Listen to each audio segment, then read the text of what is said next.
Okay, let's just jump right in. Have you ever wondered what really makes someone attractive? It's a question that has so many myths swirling around it. Today, we're going to cut through all that noise and get to what truly makes a first impression, based on some really fascinating insights into human psychology. So let's just put it out there. When it comes to attraction, what is the very first thing a woman notices? Is it the car, the clothes, the job title? Well, I think the answer is going to surprise you. Most people assume it's all about the flashy stuff, the money, the watch, maybe even that distinguished gray hair. But here's the thing, if you think it all comes down to material possessions, you're missing the real story. What's truly noticed, instantly, is a quiet confidence, an energy that you just can't buy. And this really gets to the heart of it. The real currency of attraction isn't your bank account. It's your wisdom. It's all about the qualities you've cultivated inside, not the things you've piled up on the outside.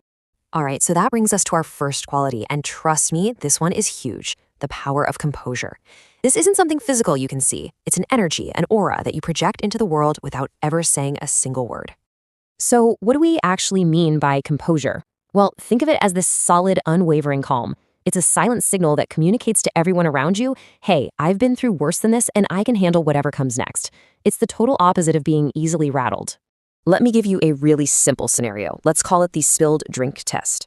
Imagine someone accidentally spills a drink on you. The reactive person, they get visibly stressed, maybe even a little angry. But the composed person, they just take a breath and calmly ask for a napkin. That simple act speaks volumes. And that calm response, man, it communicates so much on a subconscious level.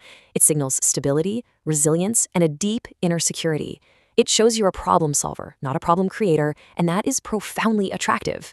So, how do you build this? Well, here's a simple, actionable technique you can start today. The next time a tense or frustrating moment hits you, just stop. Before you say or do anything, take a full 5-second pause. That little gap right there, that's where wisdom begins to grow. Our second pillar really builds on this idea, the art of intentionality. This is all about recognizing the immense value of your focused attention, especially in the crazy, distracted world we all live in now. I absolutely love this quote from our source material. Rarity increases value. Genuine attention has become rare.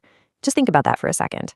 In a world where everyone is glued to a screen, the person who offers their undivided, mindful attention becomes incredibly valuable.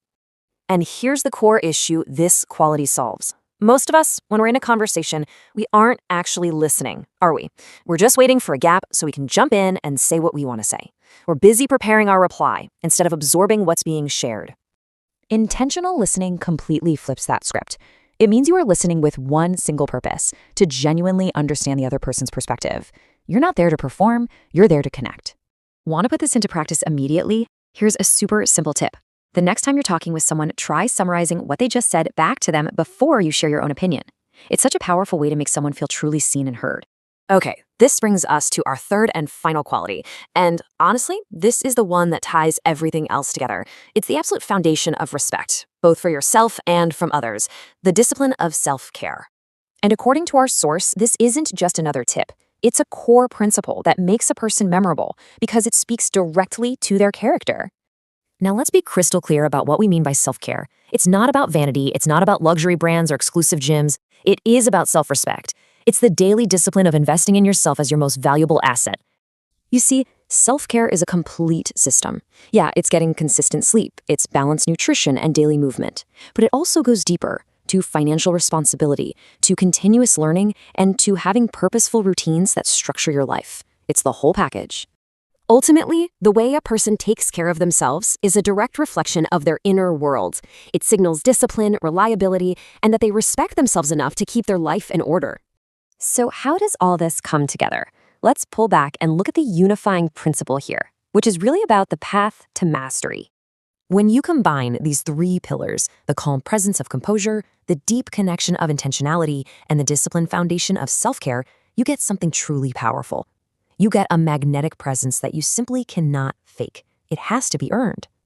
And this brings us to the most impactful takeaway from our source material. It's a fundamental shift in perspective. Stop chasing youth. Start chasing mastery. Because at the end of the day, it's mastery of your emotions, of your attention, of your life. That's what makes a person truly respected and unforgettable. It's not about your age. It's about becoming the best version of yourself right where you are. So that leaves us with one final thought. Looking at these three powerful qualities, composure, intentionality, and self-care, which one will you choose to consciously strengthen this week? The transformation begins the moment you decide.